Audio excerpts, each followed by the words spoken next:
উপসংহার নিবেদন করছে নিটোল টাটা। এক মাসের আলোচনায় আমরা পৌঁছাতে চাই উপসংহারে, তৈরি করতে চাই একটি সুপারিশ। শুরু হলো বিজয়ের মাস। আজ ডিসেম্বরের প্রথম দিন। ৭১-এর এই মাসেই আমরা পেয়েছিলাম আমাদের প্রাণের স্বাধীনতা। ডিসেম্বরেই আমরা পালন করি বিজয়ের উৎসব। পাকিস্তানি হানাদার বাহিনীকে পরাজিত করার বিজয়, রাজাকার আলবদরদের পরাজিত করার বিজয়। আর বিজয় মানেই উৎসব। এই ডিসেম্বরে আমরা পালন করি বড়দিনের উৎসবও। সেও মুক্তিযুদ্ধের চেতনা, অসাম্প্রদায়িক বাংলাদেশ গড়ার উৎসব।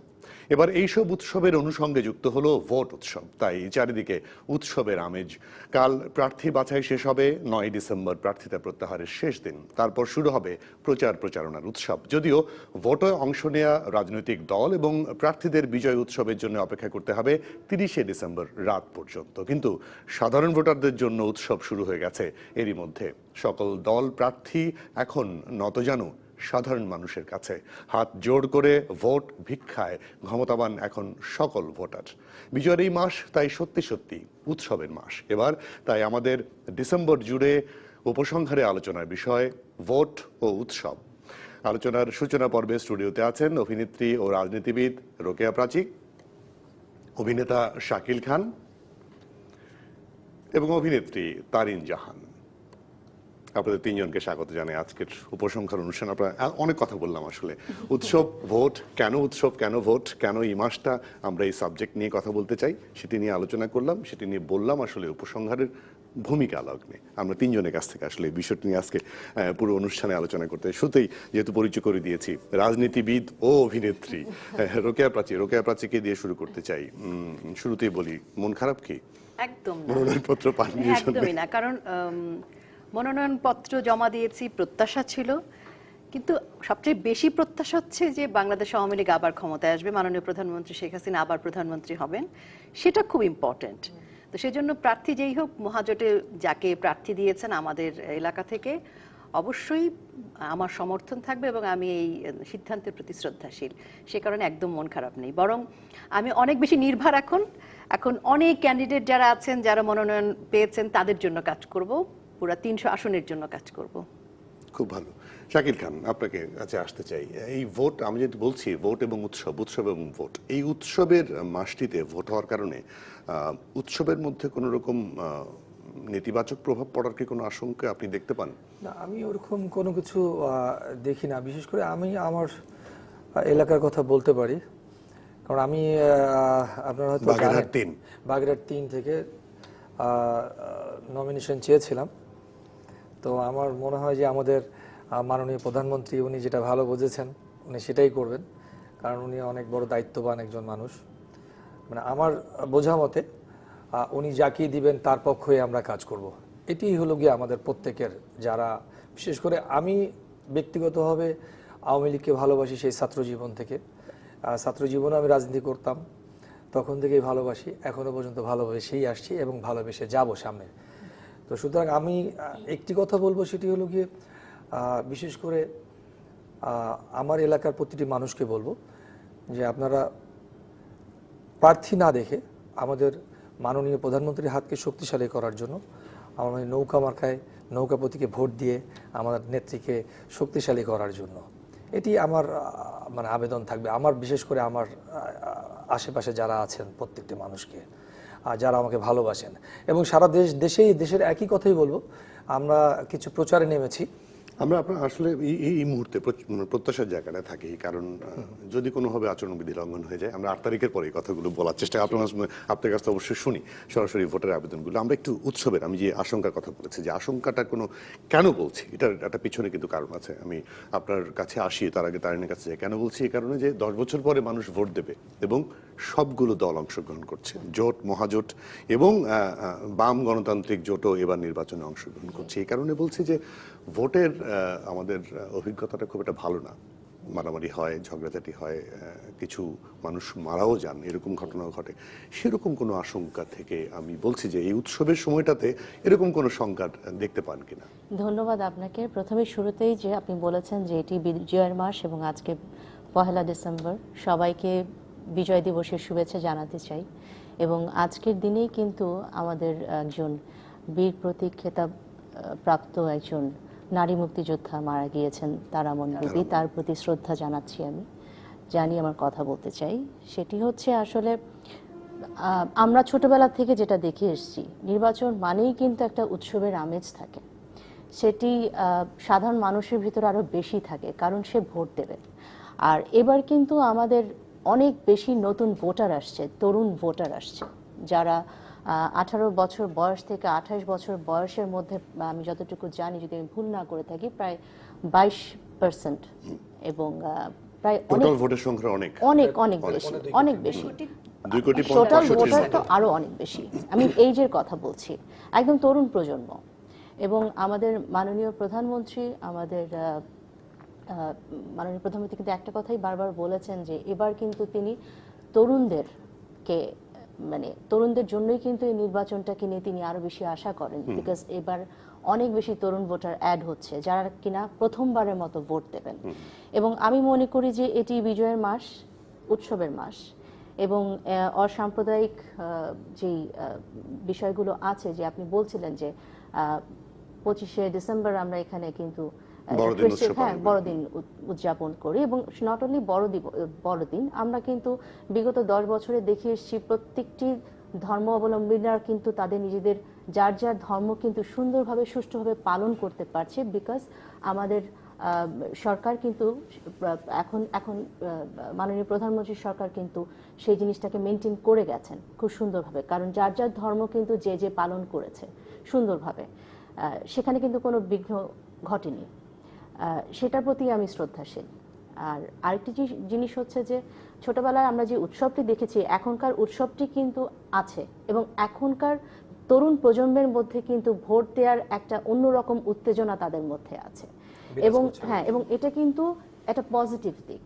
এবং আপনি যে কথাটি বলছিলেন যে আমি এর জন্য কিন্তু, আপনি বললেন না যে সব দল কিন্তু অংশগ্রহণ করছে, তার মানে কি নির্বাচনের সেই সুষ্ঠু পরিবেশটি কিন্তু আমাদের মাননীয় প্রধানমন্ত্রী তৈরি করে দিয়েছেন।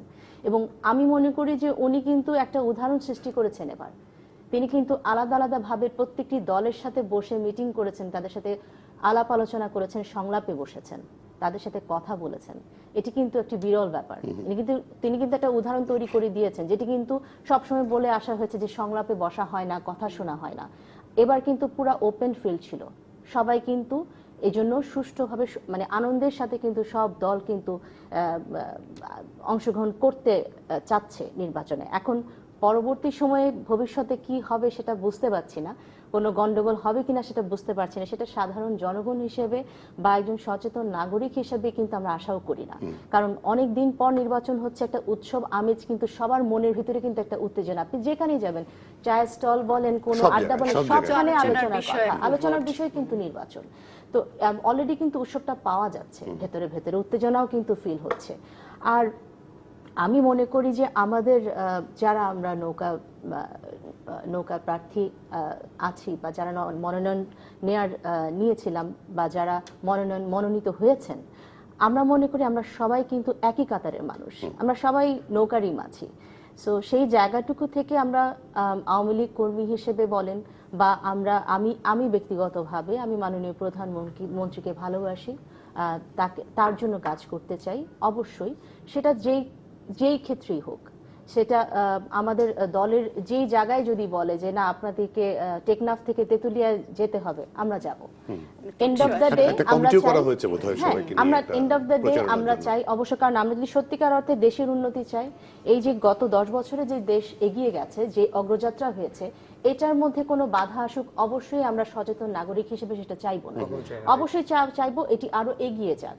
এবং তিনি যেই 2021 সাল পর্যন্ত যেই লক্ষ্যমাত্রা স্থির করেছেন, যে কাজগুলো করতে চাচ্ছেন, আপনি সব সেক্টরই বলেন, বিদ্যুৎ বলেন, খাদ্য ক্ষেত্রে বলেন, আবার বয়স্ক ভাতা বলেন, নারীদের জন্য তিনি যেই করেছেন, এনাফ, মানে আমি কোন সেক্টর বলবো, যেই জায়গায় দেখবো আমি উন্নতির ধারাটাকে কিন্তু দেখতে পাচ্ছি, তো আমি কেন চাইবো যে সেটার ভিতরে একটা বাধা পড়ুক। ওকে, না মূল কথা হচ্ছে আমরা যেটা আশা করি যে একদম উৎসবের আমেজ, অবশ্যই সংখ্যার জায়গাটা আমি এই জন্য বললাম।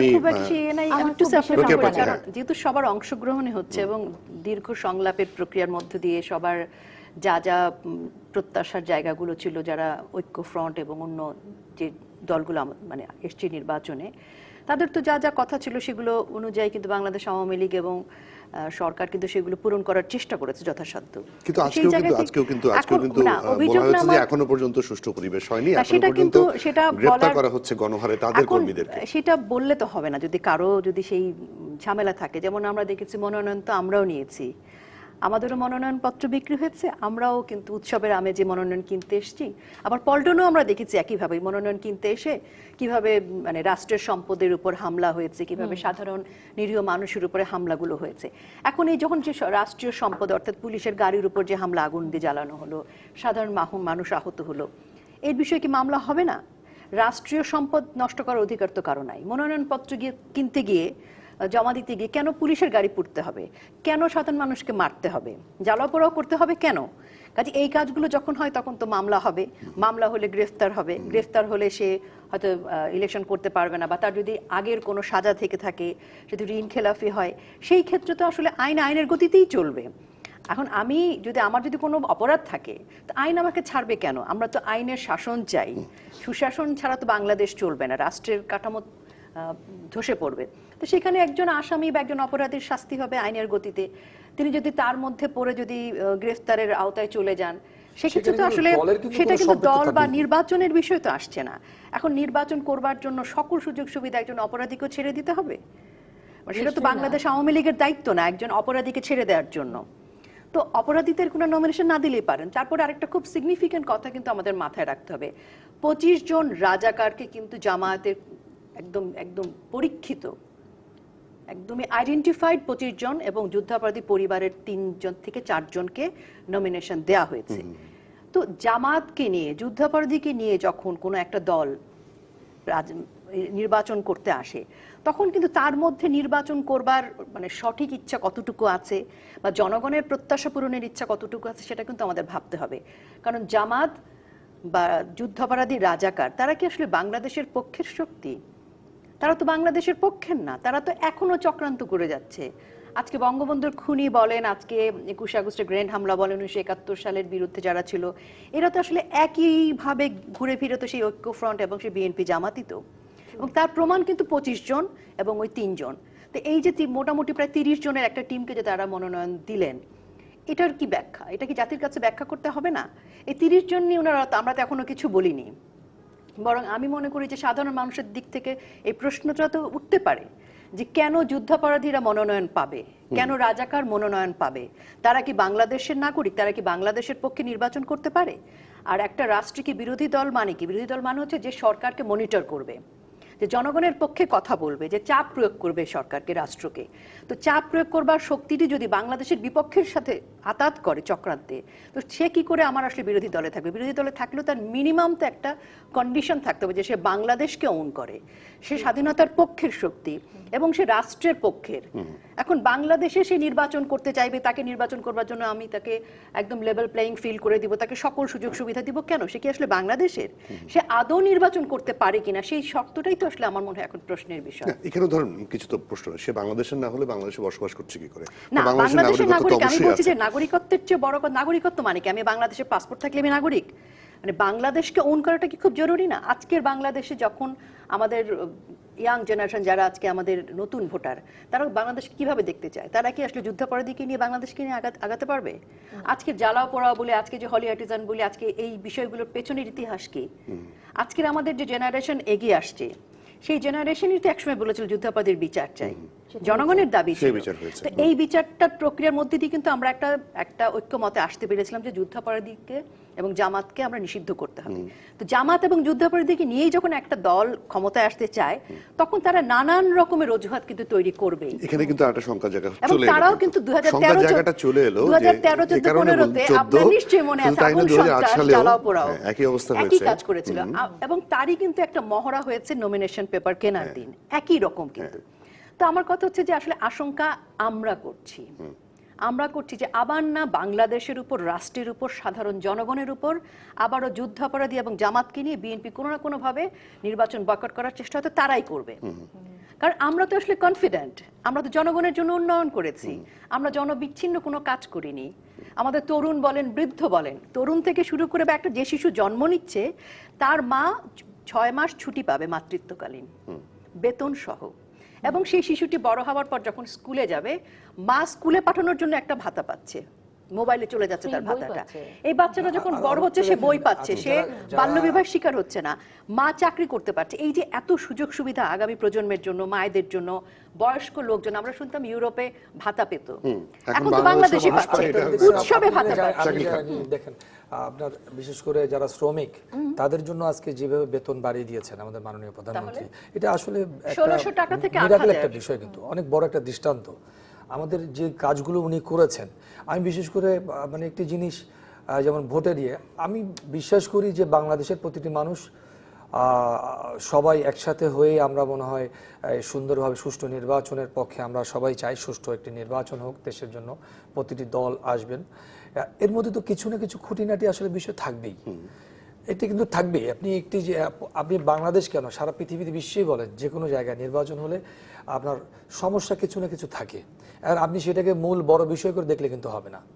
কিন্তু আমাদের মাননীয় প্রধানমন্ত্রী কিন্তু উনি কিন্তু মানে দেশের জন্য মানে যা যা আপনি বিরোধী যারা আজকে অবস্থান করছে, আজকে আপনি মানে ওদের আমি কি বলবো বিএনপির অনুসারী যারা আছে এবং অন্যান্য যারা দলগত যারা আছেন, এবং তাদের সাথে কিন্তু একাধিকবার বৈঠক করেছেন যে আপনারা আসেন, নির্বাচনে আসেন, সুষ্ঠু পরিবেশ আমি তৈরি করে দিব। এখন তার মধ্যে যদি তারা যদি গন্ডগোল পাকিয়ে যদি আপনার যদি বলে যে এই সুবিধা চাই, অমুক সুবিধা চাই, সব পরিবেশ নাই, এটা তো বললে হবে না। এটা কিন্তু বলে যাচ্ছেন একাধিকবার, আমরা শুনছি যেটা টেলিভিশনে, পত্রিকায়, বিভিন্ন জায়গায়। কিন্তু আমার তো মনে হয় যে সেই সুষ্ঠু পরিবেশ কিন্তু উনি তৈরি করে দিয়েছেন, আর এটা ওনারা নিজেরাই আসলে পাকাচ্ছেন। আমি জানি না আমার কেন, আমার কাছে সবসময় মনে হয়, আমি আমার এলাকায় আমি দেখেছি, আমি সবাই সুন্দরভাবে কিন্তু মানে অতি উৎসাহের সহিত কিন্তু কাজ করছে।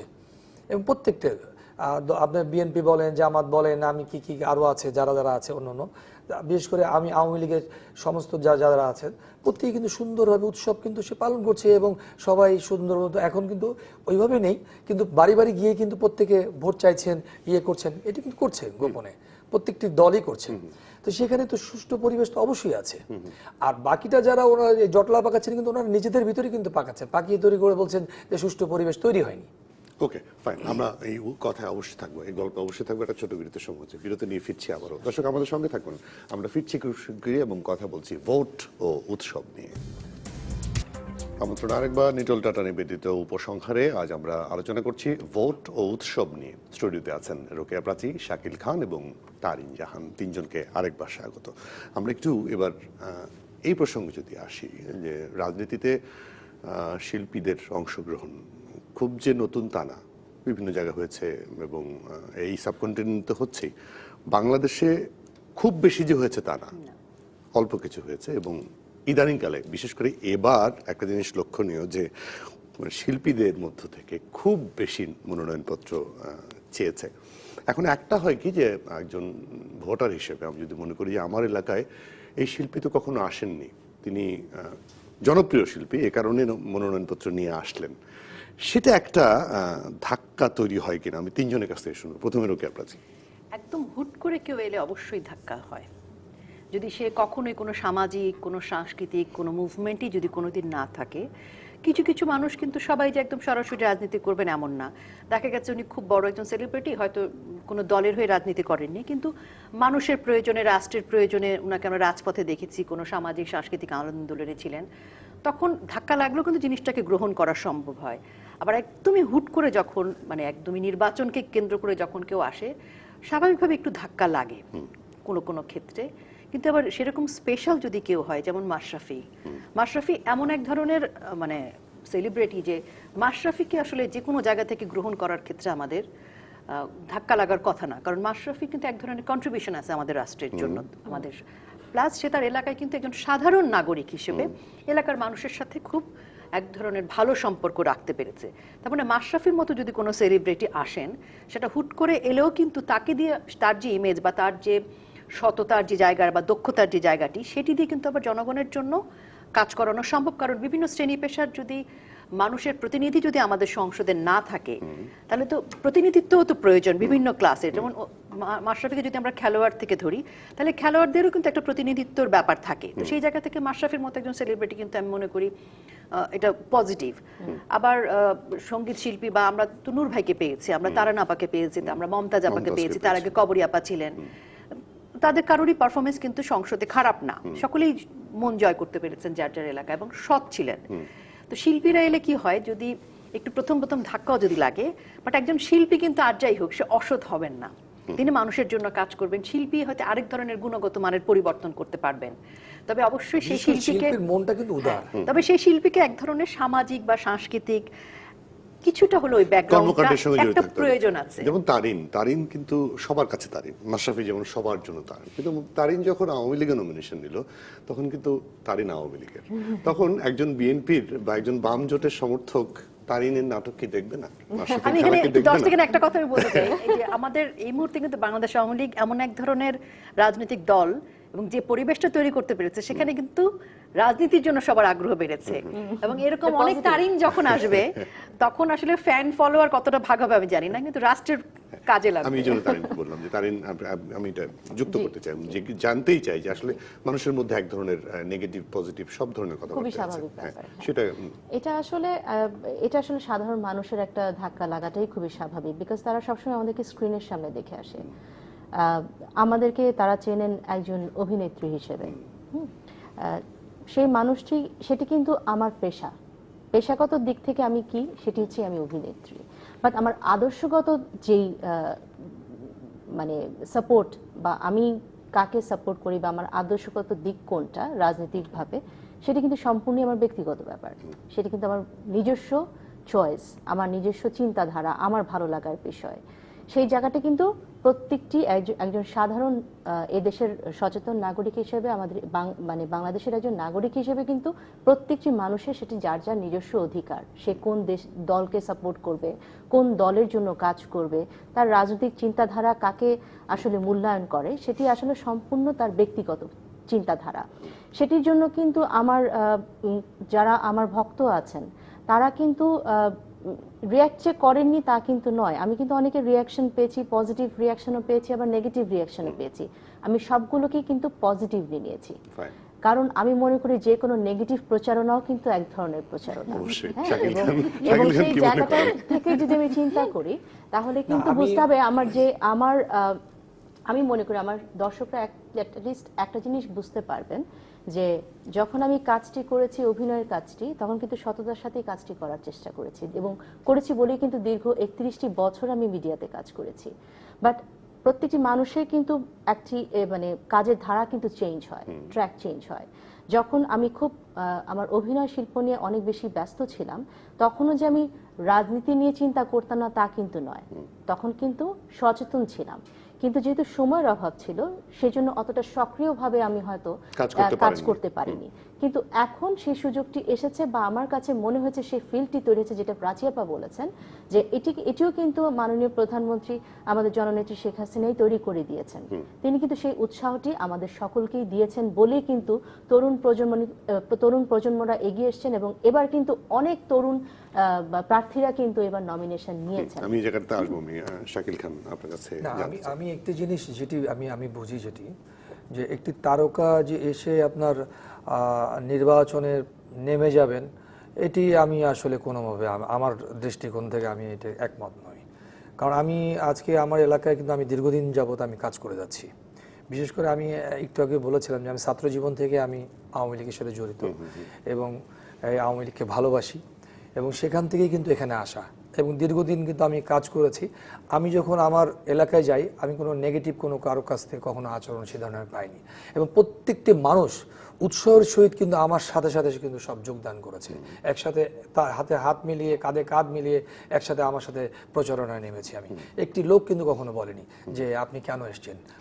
সেটা কি স্টার শাকিল খানের জন্য? স্টার শাকিল খান, আমি চেষ্টা করেছি যে আমার এলাকায় আমি কাজ করার জন্য, উন্নয়নের জন্য।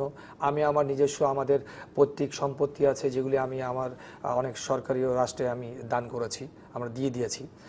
আমি এটি করছি অনেক আগে থেকেই।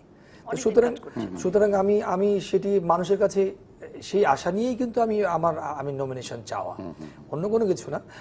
নমিনেশন দেওয়া না দেওয়া হলো কি আমাদের মাননীয় প্রধানমন্ত্রীর উপর। অবশ্যই। হ্যাঁ, তো সেখান থেকে কিন্তু আমি বিশেষ করে আমার দিকটা বলবো, অনেকে বলছে যে হুট হুট করে একজন মানুষ তো চাইলেই যদি নমিনেশন চায় তাকে কেন দিবে, এই প্রশ্ন কিন্তু থেকে যায়। মানুষ কিন্তু কেন বলবে যে হঠাৎ করে আপনি আসলেন, একটি জায়গায় আসলেন, আপনি নমিনেশন চাইলেন, সেটা কিন্তু হয় না আসলে। ব্যক্তিগতভাবে আমার যেটা অভিমত যে আপনি কাজ করবেন এলাকার মানুষের জন্য, মানুষের কাছে পরিচিতির ব্যাপার আছে। অ্যাজ এ শাকিল খান হিসেবে ব্যক্তিগতভাবে সবাই চিনতে পারে, আমি ছবি অনেক করেছি, প্রচুর অ্যাওয়ার্ড পেয়েছি, তাই বলে আমি একটি জায়গায় যে আমি প্রতিনিধিত্ব করবো সেটি তো আপনার মানুষ কখনো গ্রহণ করবে না। এটার সাথে আমি একটু অ্যাড করতে চাই, সেটি হচ্ছে যে সবচেয়ে বড় জিনিস যেটা আমি বলছিলাম যে আমার সক্রিয়ভাবে আসাটার বিষয়টা কিন্তু গত কয়েক বছর থেকে, কিন্তু তারও আগের থেকে কিন্তু আমি যেটা বলছিলাম যে আমরা কিন্তু কাজ করে গেছি ভেতরে ভেতরে, বাট এরকম ফ্রন্টে আসাটা বিগত কয়েক বছর থেকে, যার কারণে কিন্তু যেমন প্রাচী আপা জানেন আমি একটি সংগঠনের সাথেও জড়িত আছি, ইউথ বাংলা কালচারাল ফোরাম, যেখানে আমি জয়েন্ট সেক্রেটারি হিসেবে কাজ করছি। সো আমরা সেই সংগঠন থেকেও কিন্তু অনেক পলিটিক্যাল কাজ আমি করেছি। ব্যক্তিগতভাবে কিন্তু তারিন, শাকিল না, বা না, না, আমি প্রাচীকে আমি নিয়ে বলছি না, আমি আমি just ভাস বলছি, অর্থে আমি বলছি। ভয়েস অর্থে বলছি, সেটাই বলছি যে এই জিনিসগুলো হয় কি সাধারণ দর্শক হয়তো অনেকে জানেন না, মানে জানাটাও হয়তো স্বাভাবিক বিষয় না, যেহেতু আমরা ওভাবে ফ্রন্টে আসি না। কিন্তু যখন একজন অভিনেত্রী বা অভিনেতা বা একজন গায়ক বা গায়িকা বা একজন শিল্পী, সর্বোপরি একজন শিল্পী যখন রাজনীতিতে আসেন, এটা কিন্তু স্বাভাবিকভাবে আমরা কিন্তু দেখেছি যে শুধু বাংলাদেশে নয়, কিন্তু আমাদের পার্শ্ববর্তী দেশ যদি দেখি, ইন্ডিয়াতে আপনি বিনোদ খান্না থেকে শুরু করে জয়া ভাদুরী, অমিতাভ বচ্চনের মতো একজন লিভিং লেজেন্ড, তিনিও কিন্তু রাজনীতির সাথে জড়িত ছিলেন। হ্যাঁ, টিকতে পারেননি খুব বেশি দিন, যদিও। হ্যাঁ, অনেকেই আছেন। প্লাস আমাদের পাশ্চাত্য দেশেও যদি দেখি, আর্নল্ড শোয়ার্জনেগার থেকে শুরু করে আপনি ইভেন রিগান, তিনি নিজেও কিন্তু একজন অভিনয় শিল্পী ছিলেন। সো এটা কিন্তু হয়ে এসছে, এটা কিন্তু এমন না যে হুট করে বাংলাদেশ, করে মানে it's not শিল্প like that. সাহিত্য এটি কিন্তু আপনার লংজিভিটি করেন। আপনি যেটা একটি কথা বললাম না যে আপনি হুট করে এসে আপনি যে রাজনীতি ঢুকবেন, টিকতে পারবেন আপনি না। টিকতে পারবেন না। সেটা যেটি আপনি বলছিলেন যে অমিতাভ বচ্চন বা অন্যান্য যাদের কথা কোনো না বলছিলেন, কোনোভাবে সাংগঠনিক আপনি background একটি দরকার। জায়গায় এসে আপনাকে ওখানে আগে একটি ফিল্ড তৈরি করতে হবে। আপনাকে জনগণ কেন ভোট দিবে? রাইট। আচ্ছা, শাকিল খানের চেহারা দেখে তো ভোট দিবে না। অবশ্যই। আপনি কোনো কাজ করবেন না, কিছু করবেন না, একটা সেলিব্রিটি হলেই আপনি ইলেকশনের জন্য নমিনেশন ভোটের চাইবেন। রাজনীতি দুটো আলাদা একদমই। অবশ্যই আমরা অবশ্যই গল্প তো সামনে যাবেই, আলোচনার সামনে যাবে, ভোট এবং উৎসব নিয়ে কথা বলছি। তবে তারিন যে কথাটি বললো যে এবার তরুণ ভোটারদের, তরুণ প্রার্থী অনেককে দেয়া হয়েছে মনোনয়নপত্র, পাশাপাশি আমি এটাও জানতে চাইবো যে নারীর অধিকারের কথা বলা হয় বিভিন্নভাবে, কিন্তু এবার গত সংসদ নির্বাচনের চেয়ে এবার নারীর মনোনয়ন কম দেওয়া হয়েছে। এই দুটো বিষয় নিয়ে তিনজনের সাথে কথা বলবো। দর্শক থাকবেন আমাদের সঙ্গে, ফিরছি শিগগিরই। আমন্ত্রণ আরও একবার নিটোল টাটা নিবেদিত উপসংহারে। আজ আমরা আলোচনা করছি ভোট এবং উৎসব নিয়ে। স্টুডিওতে আছেন রোকেয়া প্রাচী, শাকিল খান এবং তারিন জাহান। শাকিল খান, যেটি আসলে তারিন জাহানের কথার সূত্র ধরে বলতে চাই যে এবার বলা হচ্ছে তরুণ মনোনয়নপত্র বেশি পেয়েছে, কিন্তু আমাদের হিসেবে তেমন একটা পায়নি এবং পাওয়ার উচিত ছিল বলে আমরা মনে করি। আমাদের যেটা হয়, অনেক দিন ধরে রাজনীতি করেন, কিন্তু অনেক বছর ধরে হয়তো সংসদ 5 বার 6 বার 7 বারও আছেন, তারাই মনোনয়ন পেয়েছেন। তো সেই আসনে একজন তরুণের মনোনয়ন পাওয়াটা কিন্তু কঠিন হয়ে দাঁড়িয়েছে। এটা অ্যাকচুয়ালি মানে আমি একটা দিকে বলবো যে সিদ্ধান্ত তো একমাত্র নেত্রীর, ওনার সিদ্ধান্তের বাইরে তো আসলে আমরা কোনো কথা, আমাদের বলার কোনো রাস্তা নেই। আমি ব্যক্তিগতভাবে যে তরুণরা কিন্তু আসা উচিত এই জন্য, কারণ মানুষ কিন্তু এখন তরুণদের নেতৃত্ব চায়, যেমন নতুন নেতৃত্ব চায়, তারা কাজ করবে।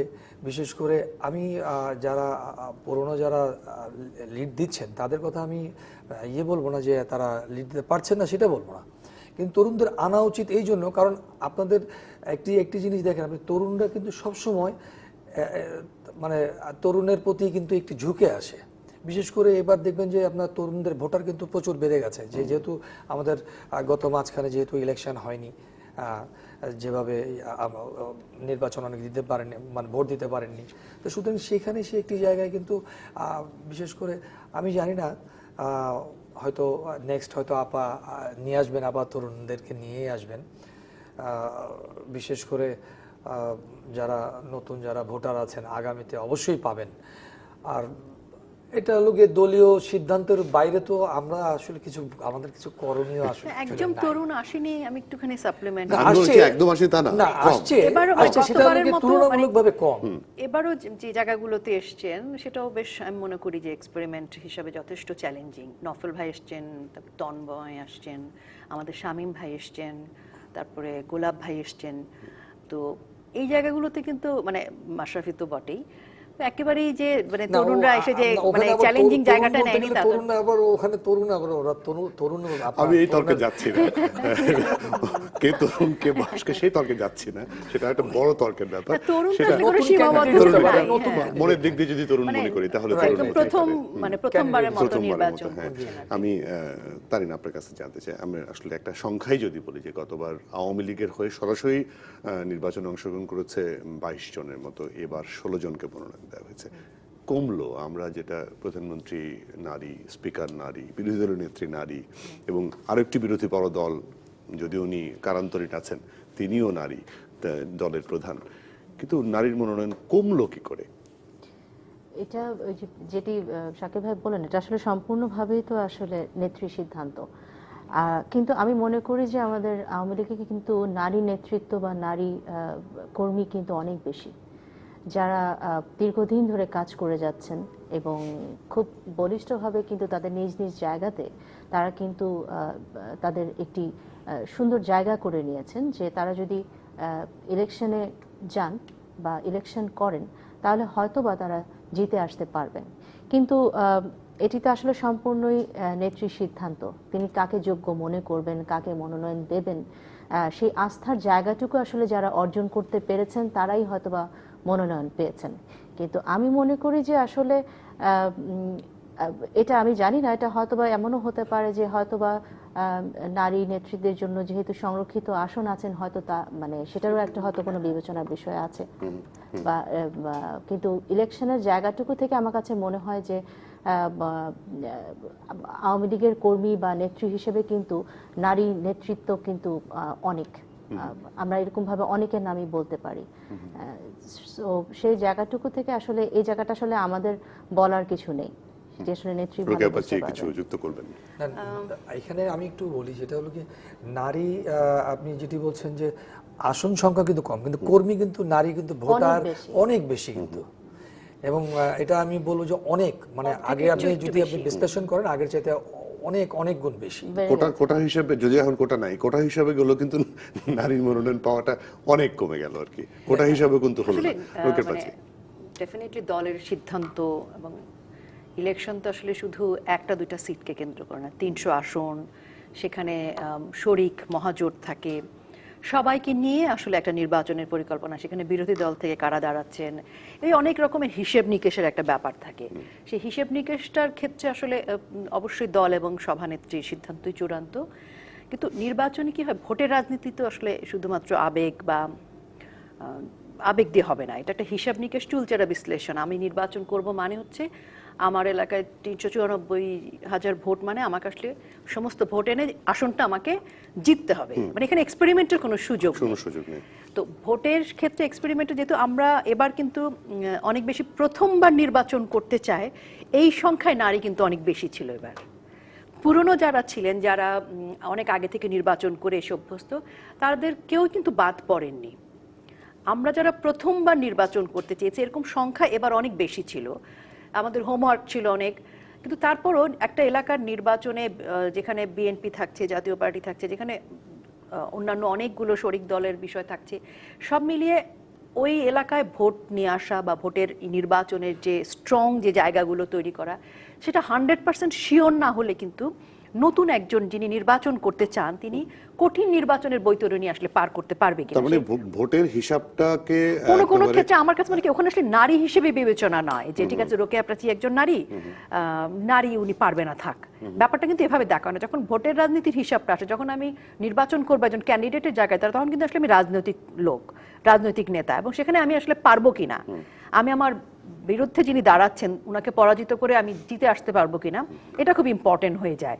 তো সেই জায়গায় যখন হিসেব নিকেশ এরকম হয় যে ঠিক আছে আমার চাইতে যিনি আগে ছিলেন তিনি যোগ্য, বা এই সিটটা আমাদের আসলে শরীককে ছেড়ে দিতে হবে, এই হিসেব নিকেশগুলো গুরুত্বপূর্ণ হয়ে যায়। সেই কারণে আমাদের অনেক সিটই এরকম আছে, যেমন আমার সিটটা মহাজোট পেয়েছে, এরকম শরীককে অ্যাকোমোডেট করার ব্যাপার হয়েছে, সেইটা আসলে কাজ করেছে এবার অনেক বেশি।